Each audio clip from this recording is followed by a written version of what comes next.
श्री राम शर्मा जी आचार्य, जिनका जीवन स्वयं में मानव के लिए शिक्षा ग्रंथ था। उनके द्वारा लिखित पुस्तकों की पाठ की श्रृंखला में प्रस्तुत है उनकी प्रख्यात पुस्तक सुनसान के सहचर की ऑडियो रिकॉर्डिंग। हमारे YouTube चैनल शांति कुंज वीडियो गायत्री परिवार को सब्सक्राइब करें एवं बेल आइकन जरूर दबाएं ताकि गायत्री परिवार की विभिन्न गतिविधियों की जानकारी आपको मिलती रहे। सुनसान के सहचर। हमारा ज्ञातवास और तप साधना का उद्देश्य। तप की शक्ति अपार है। जो कुछ अधिक से अधिक शक्ति संपन्न तत्व इस विश्व में है, उसका मूल तप में ही सन्निहित है। सूर्य तपता है, इसलिए ही वो समस्त विश्व को जीवन प्रदान करने लायक प्राण भंडार का अधिपति है। ग्रीष्म की ऊष्मा से जब वायुमंडल भली प्रकार तप लेता है तो मंगलमयी वर्षा होती है। सोना तपता है तो खरा, तेजस्वी और मूल्यवान बनता है। जितनी भी धातुएं हैं वे सभी खान से निकलते समय दूषित, मिश्रित व दुर्बल होती हैं, पर जब उन्हें कई बार भट्टियों में तपाया, पिघलाया और गलाया जाता है तो वे शुद्ध एवं मूल्यवान बन जाती हैं। कच्ची मिट्टी के बने हुए कमजोर खिलौने और बर्तन जरा से आघात से टूट सकते हैं। तपाए और पकाए जाने पर मजबूत एवं रक्तवर्ण हो जाते हैं। कच्ची ईंट भट्टे में पकने पर पत्थर जैसी कड़ी हो जाती है। मामूली से कच्चे कंकड़ पकने पर चूना बनते हैं और उनके द्वारा बने हुए विशाल प्रासाद दीर्घ काल तक बने खड़े रहते हैं। मामूली सा बरक जब 100 बार अग्नि में तपाया जाता है तो चंद्रोदय रस बनता है। अनेकों बार अग्नि संस्कार होने से ही धातुओं की मूल्यवान भस्म रसायन बन जाती है और उनसे अशक्त एवं कष्ट साध्य रोगों से ग्रस्त रोगी पुनर्जीवन प्राप्त करते हैं। साधारण अन्न और दाल साग कच्चे रूप में न तो कभी सुपाच्य होते हैं और न ही स्वादिष्ट। वे ही अग्नि संस्कार से पकाए जाने पर सुरुचिपूर्ण व्यंजनों का रूप धारण करते हैं। धोबी की भट्टी में चढ़ने पर मैले कुचैले कपड़े निर्मल एवं स्वच्छ बन जाते हैं। पेट की जठराग्नि द्वारा पकाया हुआ अन्न भी रक्त, अस्थि का रूप धारण कर हमारे शरीर का भाग बनता है। यदि वो अग्नि संस्कार की तप की प्रक्रिया बंद हो जाए तो निश्चित रूप से विकास का सारा काम बंद हो जाएगा। प्रकृति तपती है, इसलिए सृष्टि की सारी संचालन व्यवस्था चल रही है। जीव तपता है, उसी से उसके अंतराल में छिपे हुए पुरुषार्थ, पराक्रम, साहस, उल्लास, ज्ञान, विज्ञान, प्रकृति रत्नों की श्रृंखला प्रस्फुटित होती है। माता अपने अन्न एवं भ्रूण को अपनी उदरस्थ ऊष्मा से पकाकर शिशु का प्रसव करती है। जिन जीवों ने मूर्छित स्थिति से ऊंचे उठने की, खाने सोने से कुछ अधिक करने की आकांक्षा की है, उन्हें तप करना पड़ा है। संसार में अनेकों पुरुषार्थी, पराक्रमी इतिहास के पृष्ठों पर अपनी छाप छोड़ने वाले महापुरुष जो हुए हैं, उन्हें किसी न किसी रूप में अपने अपने ढंग का तप करना पड़ा है। कृषक, विद्यार्थी, श्रमिक, वैज्ञानिक, शासक, विद्वान, उद्योगी, कारीगर आदि सभी महत्वपूर्ण कार्य भूमिकाओं का संपादन करने वाले व्यक्ति वे ही बन सके हैं जिन्होंने कठोर श्रम, अध्यवसाय एवं तपश्चर्या की नीति को अपनाया है। यदि इन लोगों ने आलस्य, प्रमाद, अकर्मण्यता, शिथिलता एवं विलासिता की नीति अपनाई होती तो वे कदापि उस स्थान तक न पहुंच पाते जो उन्होंने कष्ट सहिष्णु एवं पुरुषार्थी बनकर उपलब्ध किया है। पुरुषार्थों में आध्यात्मिक पुरुषार्थ का मूल्य और महत्व अधिक है। ठीक उसी प्रकार जिस प्रकार की सामान्य संपत्ति की अपेक्षा आध्यात्मिक शक्ति संपदा की महत्ता अधिक है।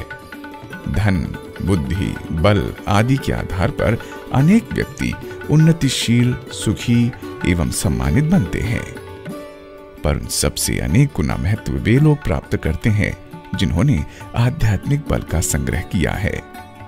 पीतल और सोने में, कांच और रत्न में जो अंतर है, वही अंतर सांसारिक संपत्ति एवं आध्यात्मिक संपदा के बीच में भी है।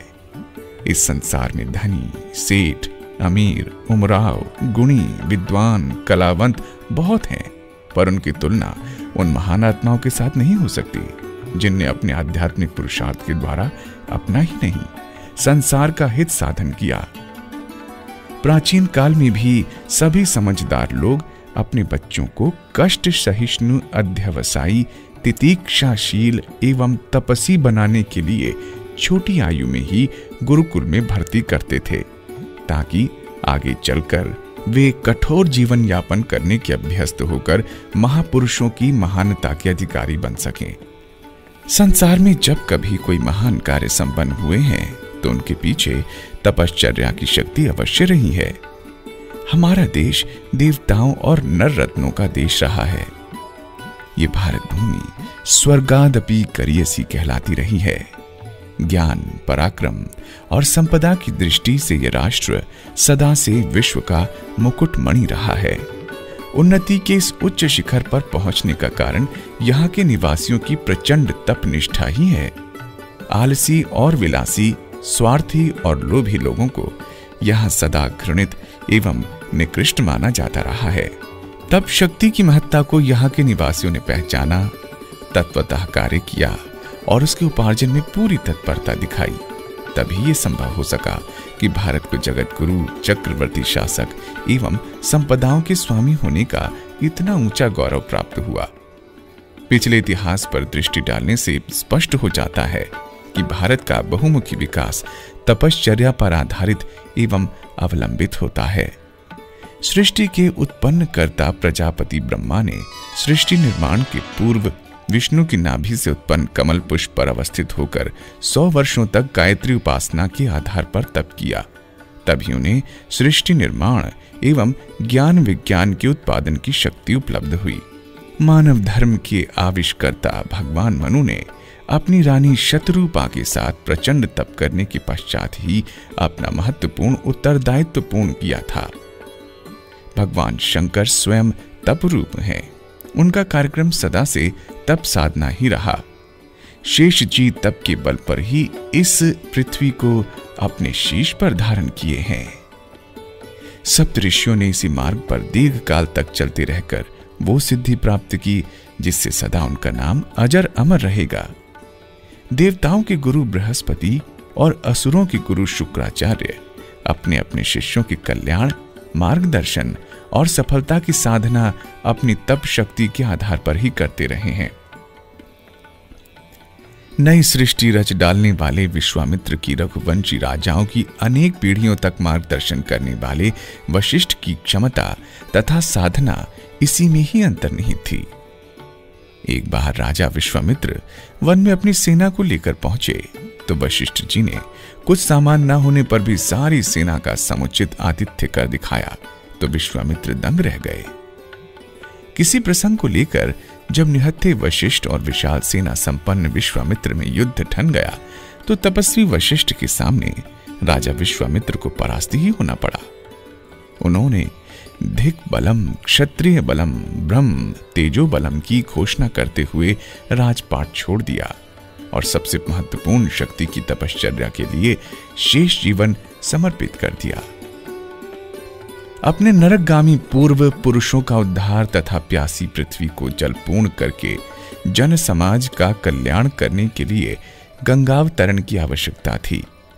इस महान उद्देश्य की पूर्ति लौकिक पुरुष से नहीं वरन तप शक्ति से ही संभव थी। भगीरथ कठोर तप करने के लिए वन को गए और अपनी साधना से प्रभावित कर गंगा जी को भूलोक में लाने एवं शिव जी को अपनी जटाओं में धारण करने के लिए तैयार किया। ये कार्य साधारण प्रक्रिया से संपन्न न होता, तप ने ही उन्हें संभव बनाया।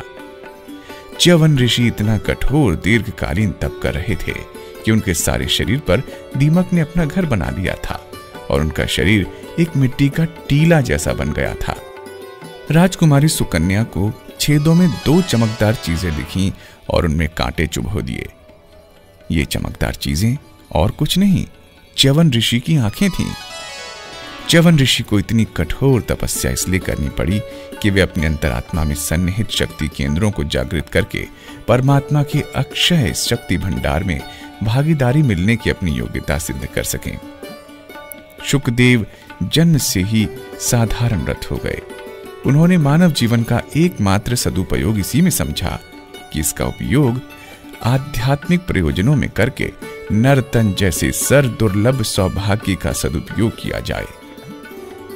वे चकाचौंध पैदा करने वाले वासना एवं तृष्णा जन्य प्रलोभनों को दूर से नमस्कार करके ब्रह्म ज्ञान की ब्रह्म तत्व की उपलब्धि में संलग्न हो गए। तपस्वी ध्रुव ने खोया कुछ नहीं। यदि वो साधारण राजकुमार की तरह मौज शौक का जीवन यापन करता तो समस्त ब्रह्मांड का केंद्र बिंदु ध्रुव तारा बनने और अपनी कीर्ति को अमर बनाने का लाभ उसे प्राप्त न हो सका होता। उस जीवन में भी उसे जितना विशाल राजपाट मिला उतना किसी की अधिक से अधिक कृपा प्राप्त होने पर भी उसे उपलब्ध न हुआ होता। पृथ्वी पर बिखरे हुए अन्न कणों को बीनकर अपना निर्वाह करने वाले कणाद ऋषि, वट वृक्ष के दूध पर गुजारा करने वाले वाल्मीकि ऋषि भौतिक विलासिता से वंचित रहे, पर इसके बदले में जो कुछ पाया वो बड़ी से बड़ी संपदा से कम न था। भगवान बुद्ध और भगवान महावीर ने अपने काल में लोक की दुर्गति को मिटाने के लिए तपस्या को ही ब्रह्मास्त्र के रूप में प्रयोग किया। व्यापक हिंसा और असुरता के वातावरण को दया अहिंसा के रूप में परिवर्तित कर दिया। दुष्टता को हटाने के लिए यूं अस्त्र शस्त्रों का दंड दमन का मार्ग सरल समझा जाता है, पर वो भी सेना एवं आयुधों की सहायता से उतना नहीं हो सकता जितना तपोबल से। अत्याचारी शासकों का पृथ्वी से उन्मूलन करने के लिए परशुराम जी का फरसा अभूतपूर्व अस्त्र सिद्ध हुआ। उसी से उन्होंने सेना के बड़े बड़े सामंतों से सुसज्जित राजाओं को परास्त कर 21 बार पृथ्वी को राजाओं से रहित कर दिया। अगस्त का कोप बेचारा समुद्र क्या सहन करता। उन्होंने 3 चुल्लुओं में सारे समुद्र को उदरस्त कर लिया। देवता जब किसी प्रकार असुरों को परास्त न कर सके तब हारते ही गए, तो तपस्वी दधीची की तेजस्वी हड्डियों का वज्र प्राप्त कर इंद्र ने देवताओं की नाव को पार लगाया। प्राचीन काल में विद्या का अधिकारी वही माना जाता था जिसमें तितिक्षा एवं कष्ट सहिष्णुता की क्षमता होती थी। ऐसे ही लोगों के हाथ में पहुंचकर विद्या उसका व समस्त संसार का कल्याण करती थी। आज विलासी और लोभी प्रवृत्ति के लोगों को विद्या सुलभ हो गई है, फलस्वरूप वे उसका दुरुपयोग भी खूब कर रहे हैं। हम देखते हैं कि अशिक्षितों की अपेक्षा सुशिक्षित ही मानवता से अधिक दूर हैं और वे विभिन्न प्रकार की समस्याएं उत्पन्न करके संसार की सुख शांति के लिए अभिशाप बने हुए हैं। प्राचीन काल में प्रत्येक अभिभावक अपने बालकों को तपस्वी मनोवृत्ति का बनाने के लिए उन्हें गुरुकुलों में भेजता था और गुरुकुलों के संचालक बहुत बहुत समय तक बालकों में कष्ट सहिष्णुता जागृत करते थे और जो इस प्रारंभिक परीक्षा में सफल होते थे उन्हें ही परीक्षाधिकारी मानकर विद्यादान दिया करते थे। उद्दालक, आरुणी आदि अगणित छात्रों को कठोर परीक्षाओं से गुजरना पड़ा था। इसका वृत्तांत सभी को मालूम है। ब्रह्मचर्य को तप का प्रधान अंग माना गया है। बजरंगी हनुमान, बाल ब्रह्मचारी भीष्म पितामह के पराक्रमों से हम सभी परिचित हैं। शंकराचार्य, दयानंद प्रभृति अनेकों महापुरुष अपने ब्रह्मचर्य व्रत के आधार पर ही संसार की महान सेवा कर सके। प्राचीन काल में ऐसे अनेकों गृहस्थ होते थे जो विवाह होने पर भी अपनी पत्नी के साथ ब्रह्मचर्य का पालन करते थे। आत्मबल प्राप्त करके तपस्वी लोग उस तप बल से न केवल अपना आत्म कल्याण करते थे वरन अपनी थोड़ी सी शक्ति शिष्यों को देकर उनको भी महान पुरुष बना देते थे। विश्वामित्र के आश्रम में रहकर रामचंद्र जी का, संदीपन ऋषि के गुरुकुल में पढ़कर कृष्णचंद्र जी का ऐसा निर्माण हुआ कि भगवान ही कहलाए। समर्थ गुरु रामदास के चरणों में बैठकर एक मामूली सा मराठा बालक छत्रपति शिवाजी बना। रामकृष्ण परमहंस से शक्ति कण पाकर नास्तिक नरेंद्र संसार का सर्वश्रेष्ठ धर्म प्रचारक विवेकानंद कहलाया। प्राण रक्षा के लिए मारे मारे फिरते हुए इंद्र को महर्षि दधीचि ने अपनी हड्डियां देकर उसे निर्भय बनाया। नारद का जरा सा उपदेश पाकर डाकू वाल्मीकि महर्षि बन गया। उत्तम संतान प्राप्त करने के अभिलाषी भी तपस्वियों के अनुग्रह से सौभाग्यान्वित हुए हैं। श्रृंगी ऋषि द्वारा आयोजित पुत्रेष्टि यज्ञ के द्वारा 3 विवाह कर लेने पर भी संतान न होने पर राजा दशरथ को 4 पुत्र प्राप्त हुए। राजा दिलीप ने चिरकाल तक अपनी रानी समेत वशिष्ठ के आश्रम में रहकर गौ चराकर जो अनुग्रह प्राप्त किया, उसके फलस्वरूप ही डूबता वंश चला, पुत्र प्राप्त हुआ। पांडु जब संतानोत्पादन में असमर्थ रहे तो व्यास जी के अनुग्रह से प्रतापी 5 पांडव उत्पन्न हुए। श्री जवाहरलाल नेहरू के बारे में कहा गया है कि उनके पिता श्री मोतीलाल नेहरू जब चिरकाल तक संतान से वंचित रहे तो इनकी चिंता दूर करने के लिए हिमालय निवासी एक तपस्वी ने अपना शरीर त्यागा और उनका मनोरथ पूर्ण किया। अनेकों ऋषि कुमार अपने माता पिता का प्रचंड अध्यात्म बल जन्म से ही लेकर पैदा होते थे और वे बालकपन में ही वो कार्य कर लेते थे जो बड़ों के लिए कठिन होते थे। लोमश ऋषि के पुत्र श्रृंगी ऋषि ने राजा परीक्षित द्वारा अपने पिता के गले में सर्प डाला जाता देखकर क्रोध से श्राप दिया कि 7 दिन में कुकृत्य करने वाले को सर्प काट लेगा। परीक्षित की सुरक्षा के भारी प्रयत्न किए गए, पर भी सर्प से काटे जाने का ऋषि कुमार का श्राप सत्य होकर ही रहा। श्राप और वरदानों के आश्चर्यजनक परिणामों की चर्चा से हमारे प्राचीन इतिहास के पृष्ठ भरे पड़े हैं। श्रवण कुमार को तीर मारने के दंड स्वरूप उसके पिता ने राजा दशरथ को श्राप दिया था कि वो भी पुत्र शोक में इसी प्रकार बिलख बिलख कर मरेगा। तपस्वी के मुख से निकला हुआ वचन असत्य नहीं हो सकता था। दशरथ को उसी प्रकार मरना पड़ा था। गौतम ऋषि के श्राप से इंद्र और चंद्रमा जैसे देवताओं की दुर्गति हुई। राजा सागर के 10,000 पुत्रों को कपिल के क्रोध करने के फलस्वरूप जलकर भस्म होना पड़ा। प्रसन्न होने पर देवताओं की भांति तपस्वी ऋषि भी वरदान प्रदान करते थे और दुख दारिद्र्य से पीड़ित अनेकों व्यक्ति सुख शांति के अवसर प्राप्त करते थे। पुरुष ही नहीं, तप साधना के क्षेत्र में भारत की महिलाएं भी पीछे न थीं। पार्वती ने प्रचंड तप करके मदन दहन करने वाले समाधिस्थ शंकर को विवाह करने के लिए विवश किया। अनुसुईया ने अपनी आत्मशक्ति से ब्रह्मा, विष्णु और महेश को नन्हे नन्हे बालकों के रूप में परिणत कर दिया। सुकन्या ने अपने वृद्ध पति को युवा बनाया। सावित्री ने यम से संघर्ष करके अपने मृतक पति के प्राण लौटाए। कुंती ने सूर्य तप करके कुमारी अवस्था में सूर्य के समान तेजस्वी कर्ण को जन्म दिया। क्रुद्ध गांधारी ने कृष्ण को श्राप दिया कि जिस प्रकार मेरे कुल का नाश किया है वैसे ही तेरा कुल इसी प्रकार संघर्ष में नष्ट होगा। इसके वचन मिथ्या नहीं गए। सारे यादव आपस में ही लड़कर नष्ट हो गए। दमयंती के शाप से व्याध को जीवित ही जल जाना पड़ा। इड़ा ने अपने पिता मनु का यज्ञ संपन्न कराया और उनके अभीष्ट प्रयोजन को पूरा करने में सहायता की। इन आश्चर्यजनक कार्यों के पीछे उनकी तप शक्ति की महिमा प्रत्यक्ष है। देवताओं और ऋषियों की भांति ही असुर भी भली भांति जानते थे कि तप में ही शक्ति की वास्तविकता केंद्रित है।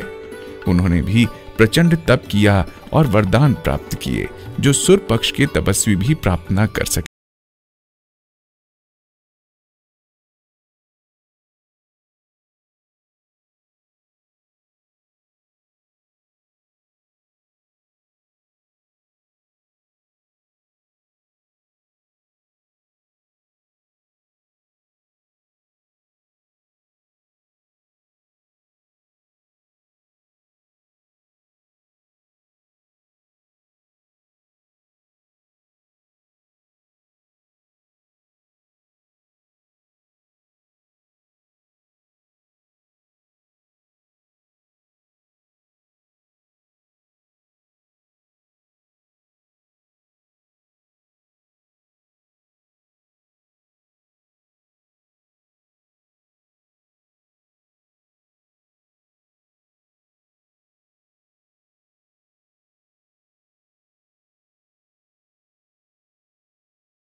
मौजूद हैं, जिनने तप शक्ति के लाभों से लाभान्वित होकर साधारण नर तनधारी जनों ने विश्व को चमत्कृत कर देने वाले स्व पर कल्याण के महान आयोजन पूर्ण करने वाले उदाहरण उपस्थित किए हैं।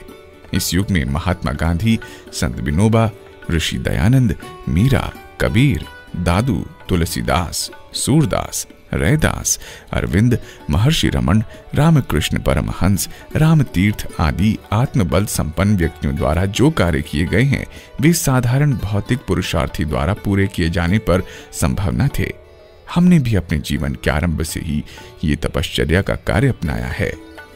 24 महापुरुष चरणों के कठिन तप द्वारा उपलब्ध शक्ति का उपयोग हमने लोक कल्याण में किया है। फलस्वरूप अगणित व्यक्ति हमारी सहायता से भौतिक उन्नति एवं आध्यात्मिक प्रगति की उच्च कक्षा तक पहुंचे हैं। अनेकों को भारी व्यथा एवं व्याधियों से, चिंता परेशानियों से छुटकारा मिला है। साथ ही धर्म जागृति एवं नैतिक पुनरुत्थान की दिशा में आशाजनक कार्य हुआ है।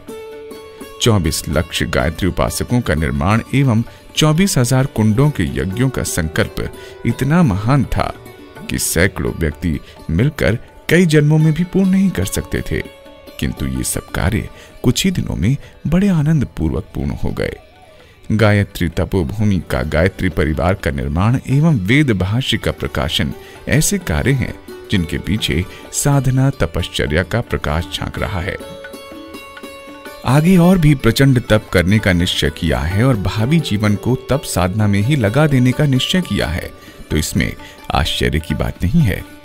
हम तप का महत्व समझ चुके हैं कि संसार के बड़े से बड़े पराक्रम और पुरुषार्थ एवं उपार्जन की तुलना में तप साधना का मूल्य अत्यधिक है।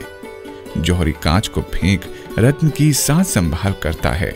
हमने भी भौतिक सुखों को लात मारकर यदि तप की संपत्ति एकत्रित करने का निश्चय किया है तो उससे मोहग्रस्त परिजन भले ही खिन्न होते रहें, वस्तुतः उस निश्चय में दूरदर्शिता और बुद्धिमत्ता ही ओतप्रोत है।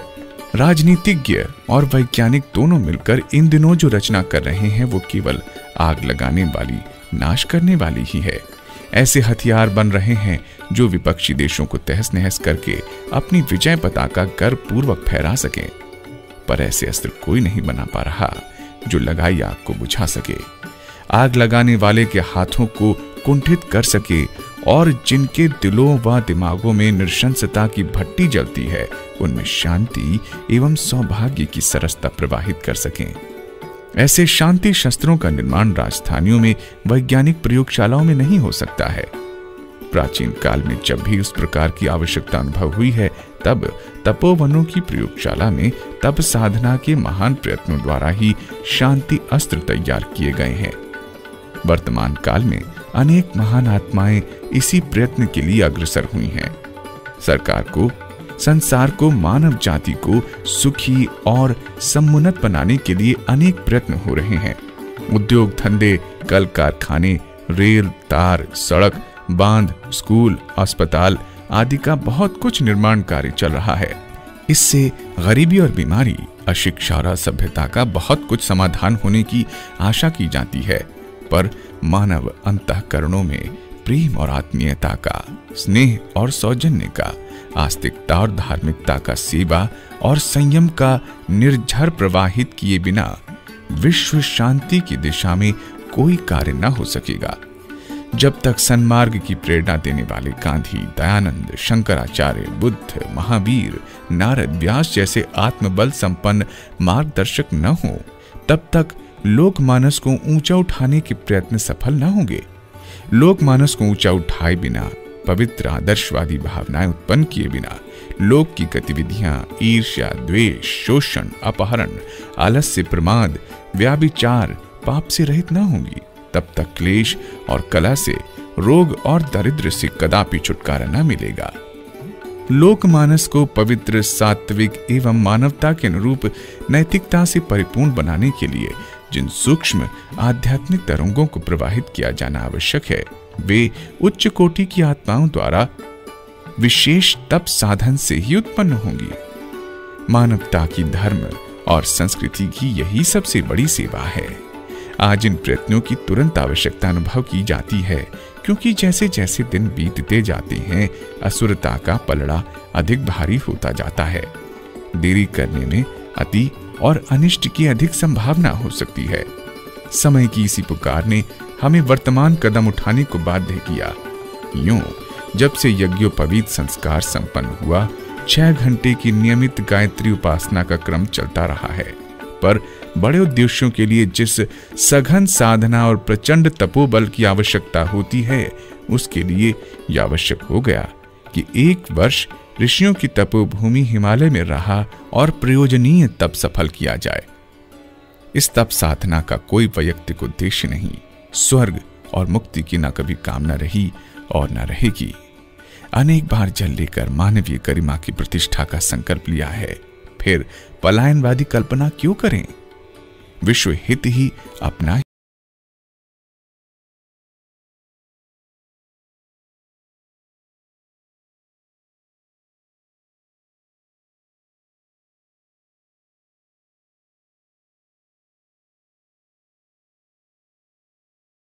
उसी भयानक संकरी पगडंडी।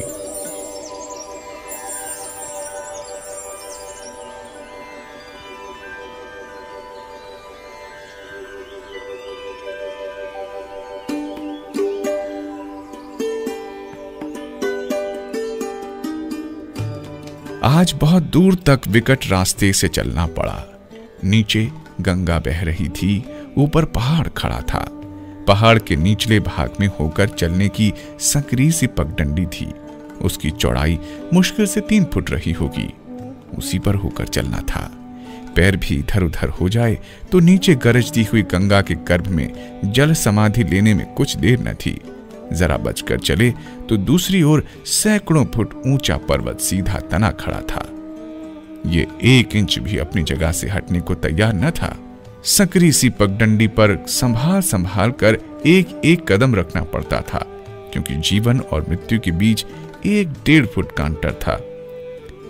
मृत्यु का डर कैसा होता है, उसका अनुभव जीवन में पहली बार हुआ। एक पौराणिक कथा सुनी थी कि राजा जनक ने शुकदेव जी को अपने कर्मयोगी होने की स्थिति समझाने के लिए तेल का भरा कटोरा हाथ में देकर नगर के चारों ओर भ्रमण करते हुए वापस आने को कहा, और साथ ही कह दिया कि यदि 1 भी बूंद तेल फैला तो वहीं गर्दन काट दी जाएगी। शुकदेव जी मृत्यु के डर से कटोरे से तेल न फैलने की सावधानी रखते हुए चले। सारा भ्रमण कर लिया, पर उन्हें तेल के अतिरिक्त और कुछ न दिखा। जनक ने तब उनसे कहा कि जिस प्रकार मृत्यु के भय ने तेल की बूंद भी न फैलने दी और सारा ध्यान कटोरे पर ही रखा, उसी प्रकार मैं भी मृत्यु भय को सदा ध्यान में रखता हूं, जिससे किसी कर्तव्य कर्म में न प्रमाद होता है और न मन की व्यर्थ बातों में भटक कर चंचल होता है। इस कथा का स्पष्ट और व्यक्तिगत अनुभव आज उस संकरे विकट रास्ते को पार करते हुए किया। हम लोग कई पथिक साथ थे, वैसे खूब हंसते बोलते चलते थे, पर जहां वो संकरी पगडंडी आई कि सभी चुप हो गए। बातचीत के सभी विषय खत्म हो गए, पर किसी को घर की याद आ रही थी और न किसी अन्य विषय पर ध्यान था। चित्त पूर्ण एकाग्र था और केवल यही एक प्रश्न पूरे मनोयोग के साथ चल रहा था कि अगला पैर ठीक जगह पर पड़े। एक हाथ से हम लोग पहाड़ को पकड़ते चलते थे। यद्यपि उसमें पकड़ने जैसी कोई चीज न थी, तो भी इस आशा से कि यदि शरीर की झोंक गंगा की तरफ झुकी तो संतुलन को ठीक करने में पहाड़ को पकड़ पकड़ कर चलने का उपक्रम कुछ न कुछ सहायक होगा। इन 1.5-2 मील की यह यात्रा बड़ी कठिनाई के साथ पूरी की। दिल हर घड़ी धड़कता रहा। जीवन को बचाने के लिए कितनी सावधानी की आवश्यकता है, ये पाठ क्रियात्मक रूप से आज ही पढ़ा। ये विकट यात्रा पूरी हो गई, पर अब भी कई विचार उसके स्मरण के साथ उठ रहे हैं। सोचता हूं यदि हम सदा मृत्यु को निकट ही देखते रहें तो व्यर्थ की बातों पर मन दौड़ाने वाले मृग तृष्णाओं से बच सकते हैं। जीवन लक्ष्य की यात्रा भी हमारी आज की यात्रा के समान ही है, जिसमें हर कदम साध साध कर रखना जरूरी है। यदि एक भी कदम गलत या गफलत भरा उठ जाए तो मानव जीवन के महान लक्ष्य से पतित होकर हम एक अथाह गर्त में गिर सकते हैं। जीवन से हमें प्यार है तो प्यार को चरितार्थ करने का एक ही तरीका है कि सही तरीके से अपने को चलाते हुए इस संकरी पगडंडी से पार ले चलें, जहां से शांतिपूर्ण यात्रा पर चल पड़े। मनुष्य जीवन ऐसा ही उत्तरदायित्वपूर्ण है जैसा उस गंगा तट की खड़ी पगडंडी पर चलने वालों का। उसे ठीक तरह निभा देने पर ही संतोष की सांस ले सके और यह आशा कर सके कि उस अभीष्ट तीर्थ के दर्शन कर सकेंगे। कर्तव्य पालन की पगडंडी ऐसी संकरी है, उसमें लापरवाही बरतने पर जीवन लक्ष्य की प्राप्त होने की आशा कौन कर सकता है। धर्म के पहाड़ की दीवार की तरह पकड़कर चलने पर हम अपना संतुलन बनाए रह सकते हैं, जिससे खतरे की ओर झुक पड़ने का भय कम हो जाए। आड़े वक्त में इस दीवार का सहारा ही हमारे लिए बहुत कुछ है। धर्म की आस्था भी लक्ष्य की मंजिल को ठीक तरह पार करने में बहुत कुछ सहायक मानी जाएगी। हमारे YouTube चैनल शांति कुंजक वीडियो गायत्री परिवार को सब्सक्राइब करें एवं बेल आइकन जरूर दबाएं ताकि गायत्री परिवार की विभिन्न गतिविधियों की जानकारी आपको मिलती रहे।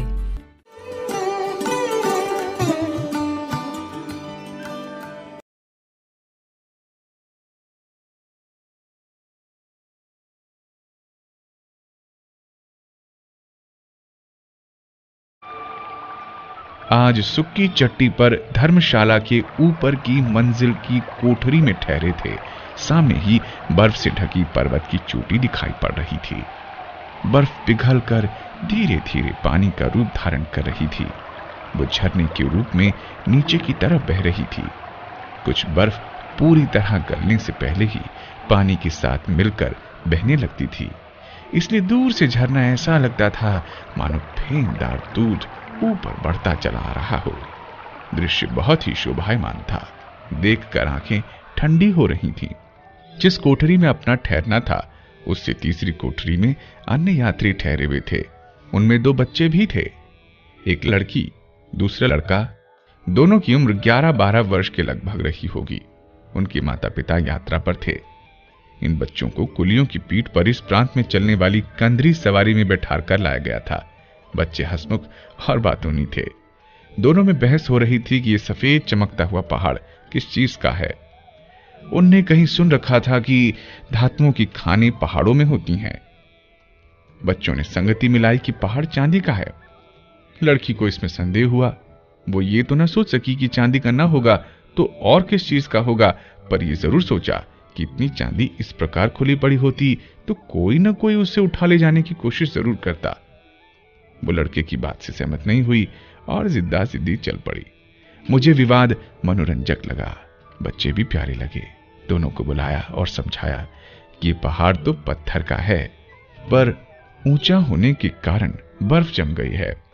गर्मी पड़ने पर ही बर्फ पिघल जाती है और सर्दी पड़ने पर जमती है। वो बर्फ ही चमकने पर चांदी जैसी लगती है। बच्चों का एक समाधान तो हो गया, पर वे उसी सिलसिले में ढेरों प्रश्न पूछते गए। मैं भी उनके ज्ञान वृद्धि की दृष्टि से पर्वतीय जानकारी से संबंधित बहुत सी बातें उन्हें बताता रहा। सोचता हूं बचपन में मनुष्य की बुद्धि कितनी अविकसित होती है कि वो बर्फ जैसी मामूली चीज को चांदी जैसी मूल्यवान समझता है। बड़े आदमी की सूझबूझ ऐसी नहीं होती। वो वस्तु स्थिति को गहराई से सोच और समझ सकता है। यदि छोटेपन में ही इतनी समझ आ जाए तो बच्चों को भी यथार्थता को पहचानने में कितनी सुविधा हो। पर मेरा यह सोचना भी गलत है, क्योंकि बड़े होने पर भी मनुष्य समझदार कहां हो पाता है।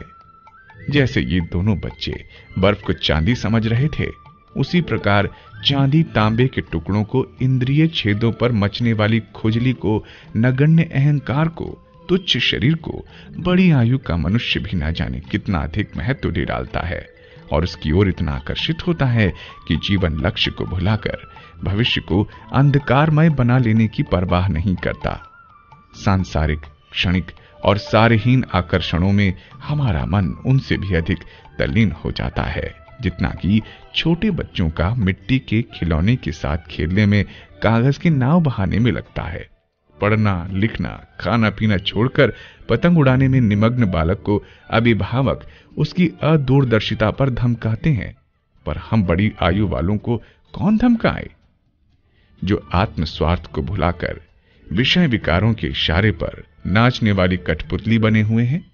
बर्फ चांदी नहीं है, ये बात मानने में इन बच्चों का समाधान हो गया था, पर तृष्णा और वासना जीवन लक्ष्य नहीं है।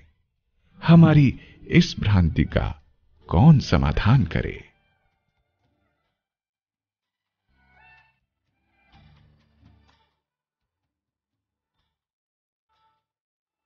पीली मक्खियां। आज हम लोग सघन वन में होकर चुपचाप चले जा रहे थे तो सेब के पेड़ों पर भिन भिनाती फिरने वाली पीली मक्खियां हम लोगों पर टूट पड़ी, बुरी तरह चिपट गईं, छूटने से बिना छूटनी थी। हाथों से कपड़ों से उन्हें हटाया भी, भागे भी, पर उन्होंने देर तक पीछा किया। किसी प्रकार गिरते पड़ते लगभग आधा मील आगे निकल गए, तब उनसे पीछा छूटा। उनके जहरीले डंक जहां लगे थे, सूजन आ गई, दर्द भी होता रहा।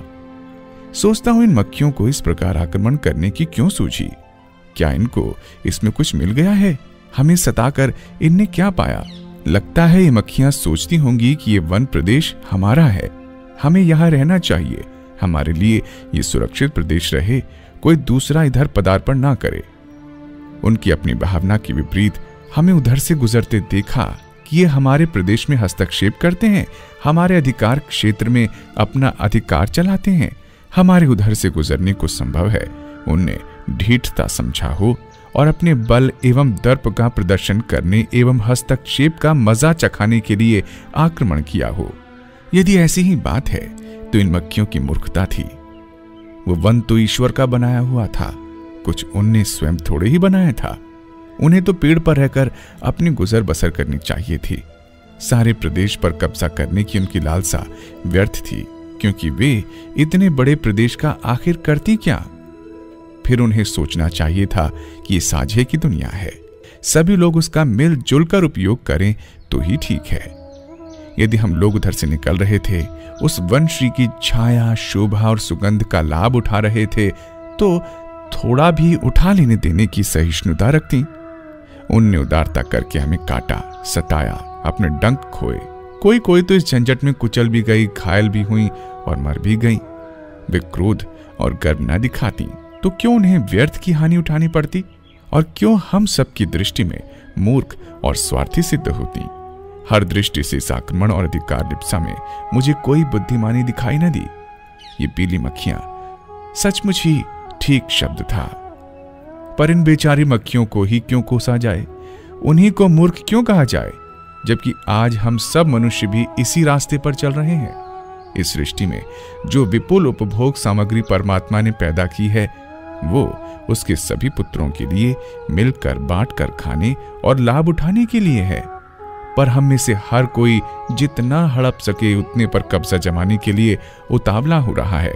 यह भी नहीं सोचा जाता कि शरीर की, कुटुंब की आवश्यकता थोड़ी ही है, उतने तक सीमित रहें। आवश्यकता से अधिक वस्तुओं पर कब्जा जमाकर दूसरों को क्यों कठिनाई में डालें, और क्यों मालिकी का व्यर्थ बोझ सिर पर ला दें, जबकि उस मालिकी को देर तक अपने कब्जे में नहीं रख सकते।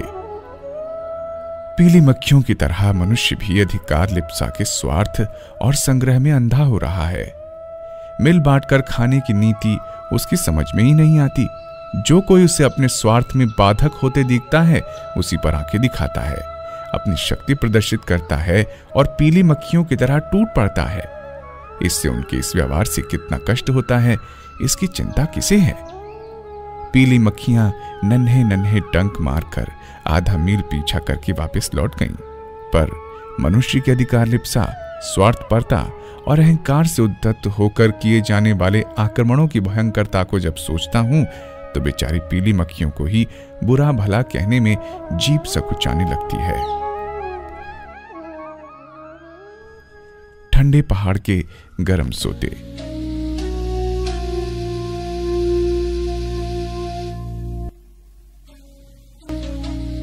कई दिन से शरीर को सुन्न कर देने वाले बर्फीले ठंडे पानी से स्नान करते आ रहे थे। किसी प्रकार हिम्मत बांधकर एक दो डुबकी तो लगा लेते थे, पर जाड़े के मारे शरीर को ठीक तरह रगड़ना और उस तरह स्नान करना नहीं बढ़ पा रहा था। पर जाड़े के मारे शरीर को ठीक तरह रगड़ना और उस तरह स्नान करना नहीं बन पा रहा था जैसा देह की सफाई की दृष्टि से आवश्यक है।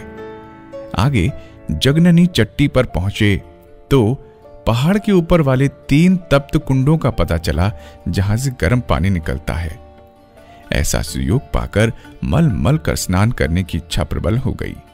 गंगा का पुल पार कर ऊंची चढ़ाई की टेकरी को कई जगह बैठ बैठ कर हांफते हांफते पार किया और तप्त कुंडों पर जा पहुंचे। बराबर बराबर 3 कुंड थे। एक का पानी इतना गर्म था कि उसमें नहाना तो दूर हाथ दे सकना भी कठिन था। बताया गया कि यदि चावल दाल की पोटली बांधकर इस कुंड में डाल दी जाए तो खिचड़ी कुछ देर में ही पक जाती है। ये प्रयोग तो हम न कर सके, पर पास वाले दूसरे कुंड में जिसका पानी सदा गर्म रहता है खूब मल मल कर स्नान किया और हफ्तों की अधूरी आकांक्षा पूरी की। कपड़े भी गर्म पानी से अच्छे धुले, खूब साफ हुए। सोचता हूं पहाड़ों पर बर्फ गिरती है और छाती में से झरने वाले झरने सदा बर्फ सा ठंडा जल प्रवाहित ही करते हैं। उनमें कहीं कहीं ऐसे उष्ण सोते क्यों फूट पड़ते हैं? मालूम होता है कि पर्वत के भीतर कोई गंधक की परत है, वहीं अपने समीप से गुजरने वाले जलधारा को असह्य उष्णता दे देती है। इसी तरह किसी सज्जन में अनेक शीतल शांतिदायक गुण होने से उसका व्यवहार ठंडे सोतों की तरह शीतल हो सकता है, पर यदि दुर्बुद्धि की एक भी परत छिपी हो तो उसकी गर्मी गर्म स्रोतों की तरह बाहर फूट पड़ती है और वो छिपती नहीं। जो पर्वत अपनी शीतलता को अक्षुण्ण बनाए रखना चाहते हैं, उन्हें इस प्रकार की गंधक जैसी विषैली परतों को बाहर निकाल फेंकना चाहिए। इसका दूसरा कारण इन तप्त कुंडों का और भी हो सकता है कि शीतल पर्वत अपने भीतर के इस विकार को निकाल निकाल कर बाहर फेंक रहा हो और अपनी दुर्बलता को छिपाने की अपेक्षा सबके सामने प्रकट कर रहा हो, जिससे उसे कपटी और ढोंगी न कहा जा सके। दुर्गुणों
दल और भी साथ मिल गया। उस दल में 7 आदमी थे, 5 पुरुष 2 स्त्रियां। हमारा बोझा तो हमारे कंधे पर था, पर उन 7 का बिस्तर एक पहाड़ी कुली लिए चल रहा था। कुली देहाती था, उसकी भाषा भी ठीक से समझ नहीं आती थी। स्वभाव का भी अक्खड़ और झगड़ालू जैसा था। झाला चट्टी की ओर पठार पर जब हम लोग चल रहे थे तो उंगली का इशारा करके उसने कुछ विचित्र डरावनी सी मुद्रा के साथ कुछ चीज दिखाई और अपनी भाषा में कुछ कहा। सब बात तो समझ में नहीं आई, पर दल के एक आदमी ने इतना ही समझा, भालू भालू। वो गौर से उस ओर देखने लगा। घना कोहरा उस समय पड़ रहा था, कोई चीज ठीक से दिखाई नहीं पड़ रही थी, पर जिधर कुली ने इशारा किया था उधर काले काले कोई जानवर घूमते नजर आए। जिस साथी ने कुली के मुंह से भालू भालू सुना था और उसके इशारे की दिशा में काले काले जानवर घूमते दिखे थे, वो बहुत डर गया। उसने पूरे विश्वास के साथ ही समझ लिया कि नीचे भालू रीछ घूम रहे हैं। वो पीछे था, पैर दाबकर जल्दी जल्दी आगे लपका कि वो भी हम सबके साथ मिल जाए। कुछ देर में वो हमारे साथ आ गया। होठ सूख रहे थे और भय से कांप रहा था। उसने हम सबको रोका और नीचे काले जानवर दिखाते हुए बताया कि भालू घूम रहे हैं, अब यहां जान का खतरा है। डर तो हम सभी गए, पर यह न सूझ पड़ रहा था कि क्या किया जाए। जंगल काफी घना था, डरावना भी। उसमें रीछ के होने की बात असंभव न थी। फिर हमने पहाड़ी रीछों की भयंकरता के बारे में भी कुछ बड़ी चढ़ी बातें परसों ही अपने साथी यात्रियों से सुनी थी, जो 2 वर्ष पूर्व मानसरोवर गए थे। डर बढ़ रहा था। काले जानवर हमारी ओर बढ़ रहे थे। घने कोहरे के कारण शक्ल तो साफ नहीं दिख रही थी, पर रंग के काले और कद में बिल्कुल रीछ जैसे थे। फिर कुली ने इशारे से भालू होने की बात बता दी है। अब संदेह की बात नहीं। सोचा कुली से ही पूछें कि अब क्या करना चाहिए। पीछे मुड़कर देखा तो कुली ही गायब था। कल्पना की दौड़ ने एक ही अनुमान लगाया कि वो जान का खतरा देखकर कहीं छिप गया है या किसी पेड़ पर चढ़ गया है। हम लोगों ने अपने भाग्य के साथ अपने आप को भी बिल्कुल असहाय और अकेला पाया। हम सब एक जगह बिल्कुल नजदीक इकट्ठे हो गए। दो ने चारों दिशाओं की ओर मुंह कर लिए। लोहे की कील गड़ी हुई लाठियां जिन्हें लेकर हम चल रहे थे, बंदूकों की भांति सामने तान ली और तय कर लिया कि जिस पर रीछ हमला करे वो उसके मुंह में कील गड़ी लाठी ठूंस दे और साथ ही सब लोग उस पर हमला करें। कोई भागे नहीं, अंत तक सब साथ रहें, चाहे जिए चाहे मरे। योजना के साथ सब लोग धीरे धीरे आगे बढ़ने लगे। रीछ जो पहले हमारी ओर आते दिखाई दे रहे थे, नीचे की ओर उतरने लगे। हम लोगों ने चलने की रफ्तार काफी तेज कर दी, दूनी से अधिक। जितनी जल्दी हो सके खतरे को पार कर लेने की ही सबकी इच्छा थी। ईश्वर का नाम सबकी जीभ पर था। मन में भय बुरी तरह समा रहा था। इस प्रकार 1-1.5 मील का रास्ता पार किया। कोहरा कुछ कम हुआ, 8 बज रहे थे। सूर्य का प्रकाश भी दिखने लगा। घनी वृक्षावली भी पीछे रह गई। भेड़ बकरी चराने वाले भी सामने दिखाई दिए। हम लोगों ने संतोष की सांस ली, अपने को खतरे से बाहर अनुभव किया और सुस्ताने के लिए बैठ गए। इतने में कुली भी पीछे से आ पहुंचा। हम लोगों को घबराया हुआ देख वो कारण पूछने लगा। साथियों ने कहा, तुम्हारे बताए हुए भालुओं से भगवान ने जान बचा दी, पर तुमने अच्छा धोखा दिया। बजाय उपाय बताने के तुम खुद ही छिपे रहे। कुली सकपकाया। उसने समझा उन्हें कुछ भ्रम हो गया। हम लोगों ने उसके इशारे से भालू बताने की बात दोहराई तो वो सब बात समझ गया कि हम लोगों को क्या गलतफहमी हुई है। उसने कहा, झेला गांव का आलू मशहूर बहुत बड़ा बड़ा होता है। ऐसी फसल इधर किसी गांव में नहीं होती। वही बात मैंने उंगली के इशारे से बताई थी। झाला का आलू कहा था, आपने उसे भालू समझा। वो काले जानवर तो यहाँ की काली गायें हैं जो दिन भर इसी तरह चरती फिरती रहती हैं। कोहरे के कारण ही वे आपको रीछ जैसी दिखी होंगी। यहाँ भालू कहाँ होते हैं, वे तो और ऊपर पाए जाते हैं। आप व्यर्थ ही डरे। मैं तो टट्टी करने के लिए छोटे झरने के पास गया था। साथ होता तो आपका भ्रम उसी समय दूर कर देता। हम लोग अपनी मूर्खता पर हंसे भी और शर्मिंदा भी हुए। विशेषतया उस साथी को जिसने कुली की बात को गलत तरह समझा, खूब लताड़ा गया। भय मजाक में बदल गया। दिन भर उस बात की चर्चा रही। उस डर के समय में जिसने जो कहा था और किया था, उसे चर्चा का विषय बनाकर सारे दिन आपस की छींटाकशी चुहलबाजी होती रही। सब एक दूसरे को अधिक डरा हुआ परेशान सिद्ध करने में रस लेते रहे। मंजिल आसानी से कट गई। मनोरंजन का अच्छा विषय रहा। भालू की बात जो घंटे भर पहले बिल्कुल सत्य और जीवन मरण की समस्या मालूम पड़ती रही, अंत में एक और भ्रांति सिद्ध हुई। सोचता हूं कि हमारे जीवन में ऐसी अनेकों भ्रांतियां घर किए हुए हैं और उनके कारण हम निरंतर डरते रहते हैं, पर अंततः वे मानसिक दुर्बलता मात्र साबित होती हैं। हमारे ठाट बाट, फैशन और आवास में कमी आ गई तो लोग हमें गरीब और मामूली समझेंगे। इस अपडर से अनेकों लोग अपने इतने खर्चे बढ़ाए रहते हैं कि जिनको पूरा करना कठिन पड़ता है। लोग क्या कहेंगे?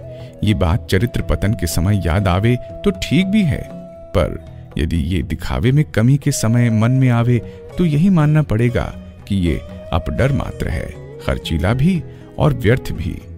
सादगी से रहेंगे तो गरीब समझे जाएंगे, कोई हमारी इज्जत ना करेगा।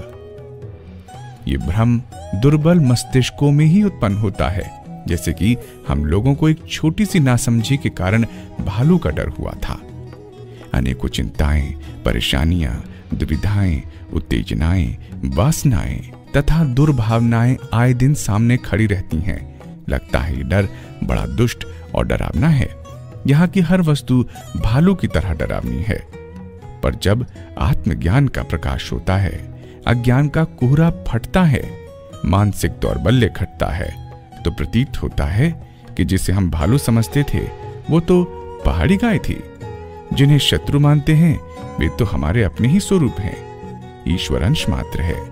ईश्वर हमारा प्रिय पात्र है तो उसकी रचना भी मंगलमय होनी चाहिए। उसे जितने विकृत रूप में हम चित्रित करते हैं उतना ही उनसे डर लगता है। ये अशुद्ध चित्रण हमारी मानसिक भ्रांति है, वैसी ही जैसी कि कुली के शब्द आलू को भालू समझकर उत्पन्न कर दी गई थी।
उत्तर प्रदेश की तरन तारिणी कामधेनु कही जा सकती है। वो दूध देती है, ऊन देती है, बच्चे देती है, साथ ही वजन भी ढोती है। आज बड़े बड़े बालों वाली बकरी का एक झुंड रास्ते में मिला, लगभग 100-125।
है, पर वहां वैसा कुछ नहीं। आज कुल मिलाकर हम 6 यात्री हैं। भोजन अपना अपना सभी साथ लाए हैं।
हमारे YouTube चैनल शांति कुंजक वीडियो गायत्री परिवार को सब्सक्राइब करें एवं बेल आइकन जरूर दबाएं ताकि गायत्री परिवार की विभिन्न गतिविधियों की जानकारी आपको मिलती रहे।